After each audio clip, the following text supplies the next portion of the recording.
Glória a Deus. Aleluia. Deus é muito bom, meu irmão. Aleluia. Glória a Deus. Mas eu quero. Na hora que a pastora deu a mensagem no início, Deus me fez pensar e Deus me fez pensar como é bom obedecer e como é prejudicial desobedecer. Quem desobedece sofre e quem obedece tem um resultado bom. E Deus opera, irmãos, na obediência. A gente viu aqui a leitura no livro de Atos. E no livro de Atos, capítulo 2, diz que eles estavam todos reunidos no cenáculo. Era a igreja onde eles se reuniam para orar, para cultuar. A Bíblia diz que estando eles todos reunidos ali orando, de repente veio do céu que um vento, como um som, um vento veemente, forte, impetuoso, porque era o Espírito Santo, muita força. E ali todos foram cheios do Espírito Santo e receberam uma graça, irmãos, que é inexplicável. Quem já sentiu essa presença de Deus, não tem recompensa nessa terra, irmãos, maior do que a presença de Deus na vida de alguém. Aleluia. E eu fiquei pensando, eu falei, meu Deus, que coisa maravilhosa, né? Eles falaram línguas que não era a língua deles. O texto diz que ali era dia de festa, então todos os judeus das regiões, longe e de perto, vinham para Jerusalém para adorar a Deus, para festejar, que era as festas dos judeus. O Pentecostes era uma festa que acontecia, se eu não me engano, 50 dias depois da Páscoa. E quando eles ouviram, irmãos, esses homens falar as suas línguas, eles ficaram pasmados. Eu estou brincando bastante com a Isa por esses dias. Ela está fazendo inglês e eu vou falar eu também. E a gente às vezes fica aqui, ela está falando já bem, irmãos. Fico feliz que ela está indo muito bem na aula dela. E a gente começa a conversar e a gente fala, meu Deus, como é difícil entender uma coisa dessa. Como é difícil entender a língua de uma pessoa que não é a sua. Não é verdade? Só que a Bíblia mostra, irmãos, que isso não era assim. Está no livro de Gênesis, no capítulo 11. Você pode colocar, tá vendo? Diz assim, ó: e era toda a terra uma mesma língua e de uma mesma fala. Todo mundo falava a mesma coisa. E aconteceu que, partindo eles do Oriente, acharam um vale na terra de Sinar e habitaram ali. E disseram uns aos outros: eia, façamos tijolos, queimemo-os bem. E foi-lhes o tijolo por pedra e o betume por cal. E disseram: eia, edificamos nós uma cidade e uma torre, cujo cume toque nos céus, e façamos um nome, para que não sejamos espalhados sobre a face de toda a terra. Se a gente ler um pouco antes, irmãos, Deus deu uma ordem: frutificar e multiplicar e encher a terra. A terra não era só o lugar onde eles habitavam. A terra é... Até hoje, né, irmãos? Eu acho que tem lugar na terra que as pessoas nem conhecem. Não é verdade? E Deus disse: multiplicai, frutificai e enchei a terra. Separam-se, façam povos. Só que eles, não querendo se separar, tiveram essa ideia. A Bíblia diz aqui que eles foram habitar num lugar chamado Sinar, como se fosse um lugar muito bom, uma planície. E tiveram essa ideia: olha, vamos fazer tijolos. Você vê, irmãos, que o ser humano ele sempre foi inteligente. Em cada época o ser humano tinha a sua própria tecnologia. Porque diz que eles entenderam que se queimasse barro, fariam tijolos. E eles usaram tijolos como se fosse pedra. E usaram betume, que é algo que já tinha sido usado antes por Noé para fazer a arca, para ser o que a gente conhece hoje como a massa de cimento, para assentar os tijolos. E usaram a capacidade que tinham para desobedecer a Deus. E a Bíblia diz que eles falaram: vamos levantar uma torre que toque no céu. É claro que essa torre nunca tocaria no céu, né, irmãos? Mas era um marco, um lugar que seria um marco para eles, como se fosse o ponto zero. Aqui nós nos encontramos. Se você se perder, se você for para um lugar onde você não sabe para onde está, pergunta para um, pergunta para outro, você vai chegar aqui. Aqui é onde nós estamos, para que nós não venhamos ser espalhados pela terra. Isso, irmãos, era uma desobediência. Era desobedecer diretamente uma ordem de Deus. Só, irmãos, que ninguém pode ir contra a vontade de Deus. Esse é o problema do ser humano. Ele acha que ele pode fazer algo que venha frustrar a vontade de Deus. Já vai dizer: olha, os planos de Deus não podem ser frustrados. Aleluia. Se ele planejou algo, saiba de uma coisa: isso vai acontecer.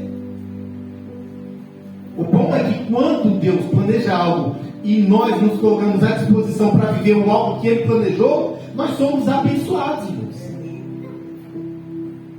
A desobediência gera maldição e a obediência gera o quê?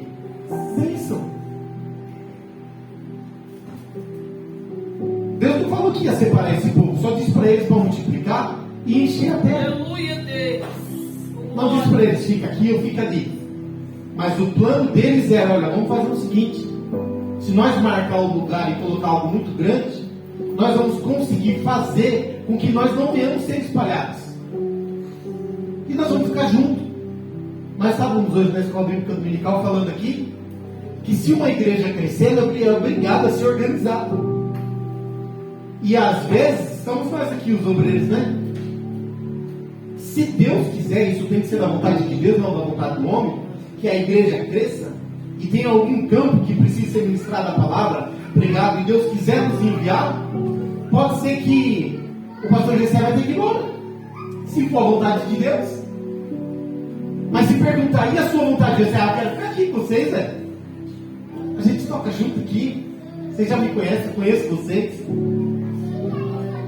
Eu quero ir embora? Não quero ir embora.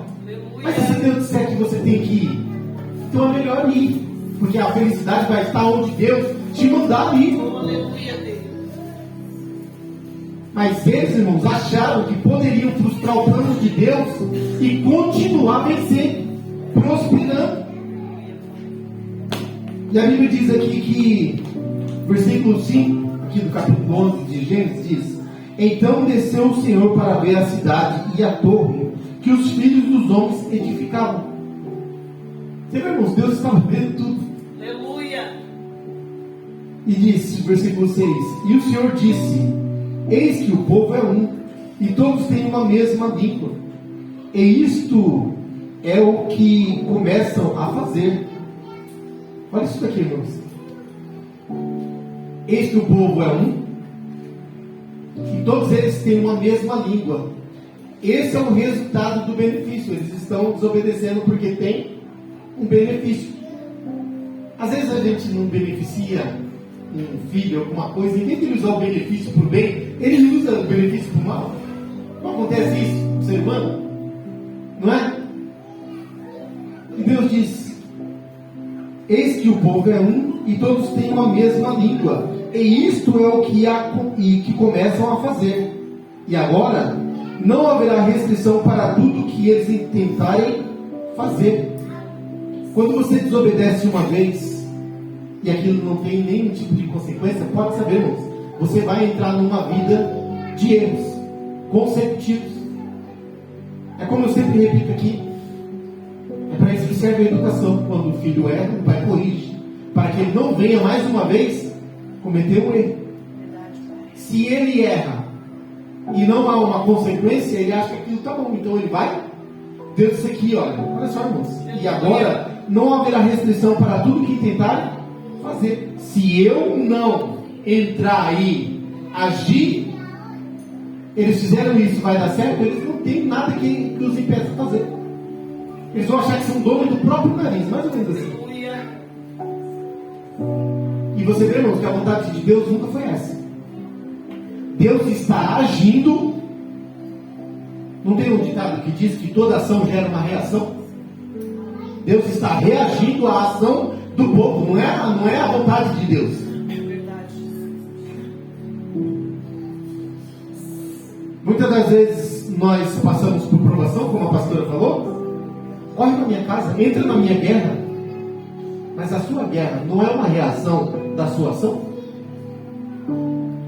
O problema é que você está não é uma vamos falar da colheita, né?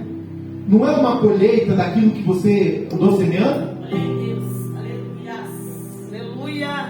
Eu tenho certeza que se você chamar alguém para ir colher uma plantação bonita de milho, que está verdinho, está tudo muito bom, ele pode até querer ir. Mas se você falar assim, vamos na minha plantação de milho, mas como é que está lá? Tem muita praga, as pessoas estão ficando doentes quando vão lá colher. Você vai querer ir lá? Você vai? Fala a verdade. Mas por que tem praga lá? É porque eu não cuidei da colheita, agora a coisa está feia, mas eu preciso de ajuda. Você vai? Se Deus te mandar, você vai. Mas se Deus não mandar, você vai? Está entendendo? Toda ação gera uma reação, irmãos. E Deus reage às nossas ações, sim. A gente vê, irmãos, a Bíblia dizendo que Deus ordenou a Jonas: Jonas, vai para Nínive, tem um povo lá. Eu vou destruir eles, se eles permanecerem no pecado que estão. Mas eu vou dar uma oportunidade deles se arrependerem. E a oportunidade vai ser levada por você. Você vai ser o atalaia da minha palavra. Aleluia. Vai, Jonas, até Nínive. Diz para eles que se eles não se arrependerem, eles têm 40 dias para se arrependerem. Aleluia. Prega essa mensagem lá. E Jonas foi? Não. Jonas agiu por conta própria, pegou um navio para Tarsis. A ação de Jonas fez Deus reagir, irmãos. E não foi fácil para ele. Não foi fácil para Jonas passar por aquilo. Ele não frustrou os planos de Deus. Deus fez aquilo que ele queria fazer. Aleluia. Deus já sabia que aquele povo ia se arrepender. E Deus queria salvar aquele povo. Não era Jonas que ia impedir Deus de agir.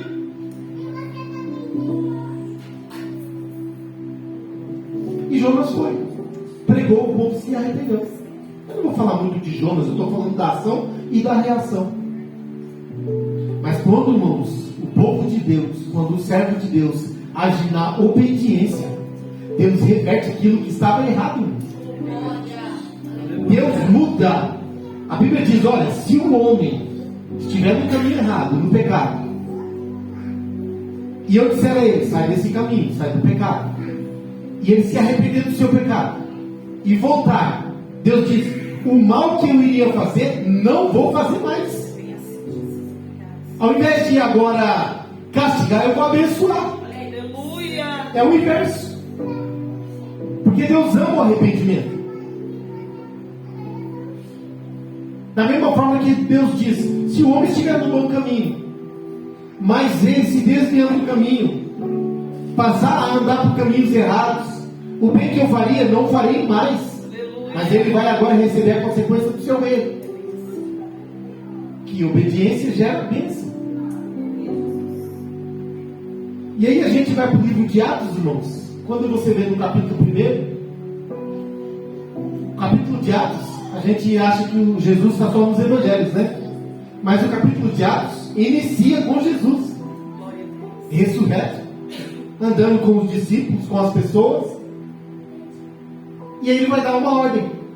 Ele fala, ó, não se ausentem de Jerusalém. Aleluia.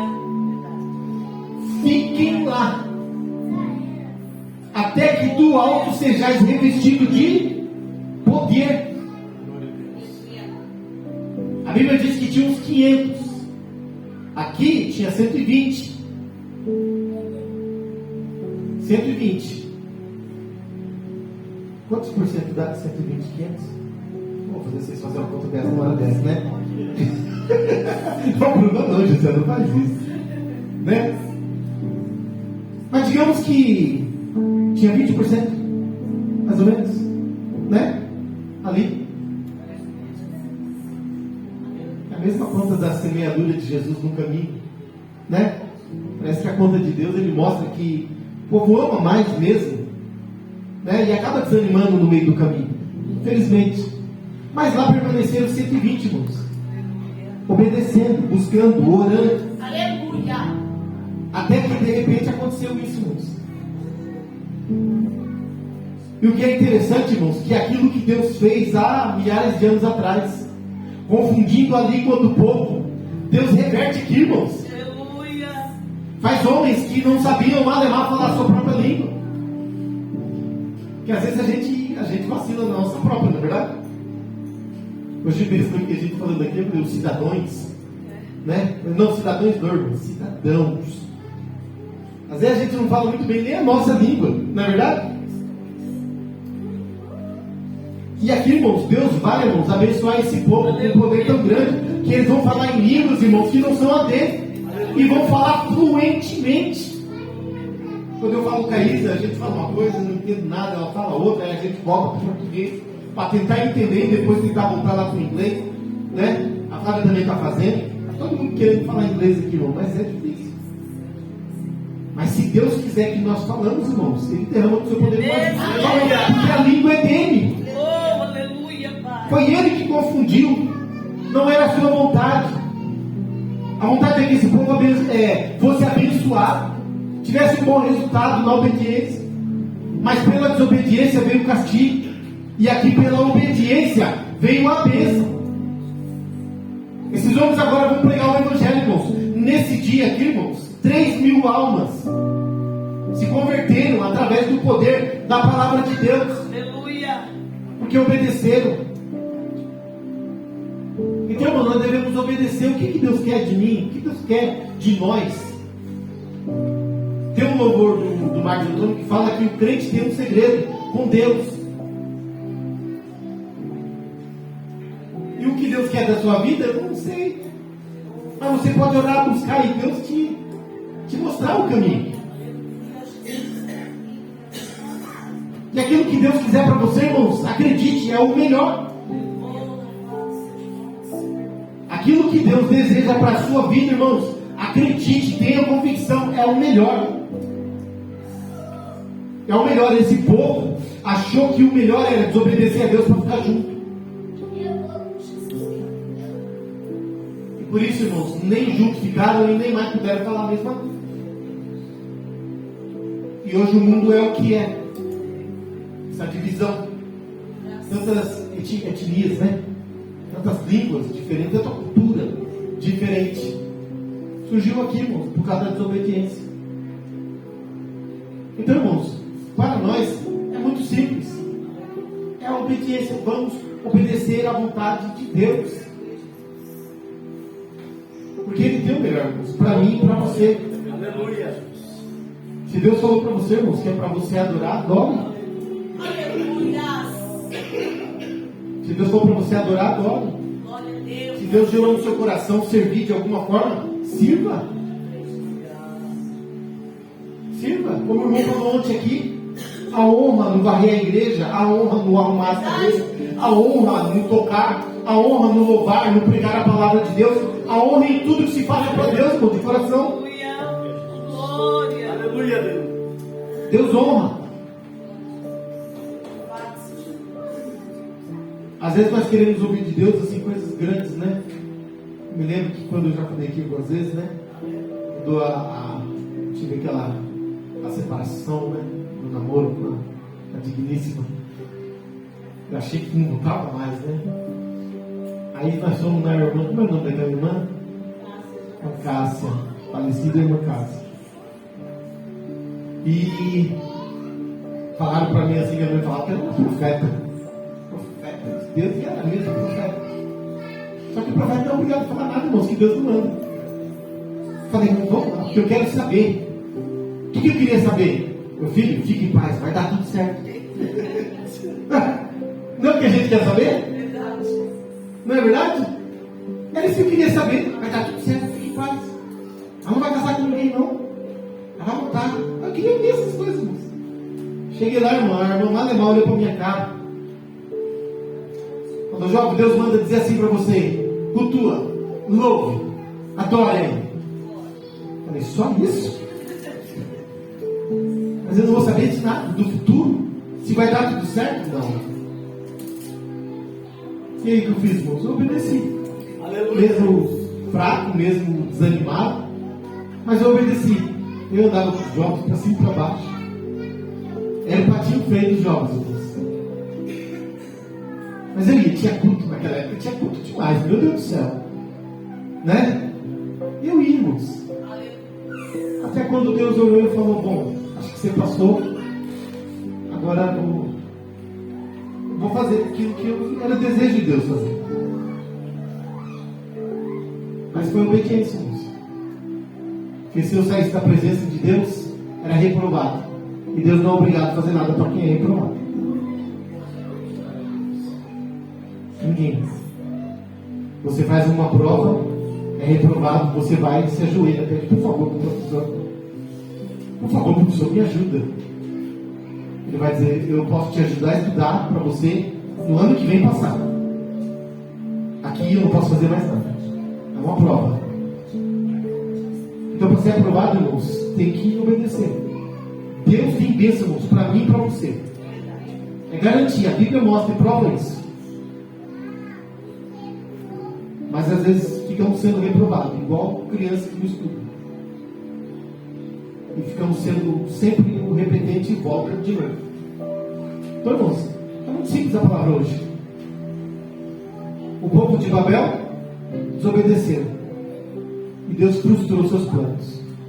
O povo do Pentecoste obedeceu. E Deus deu a eles uma recompensa, irmãos, que é incalculável.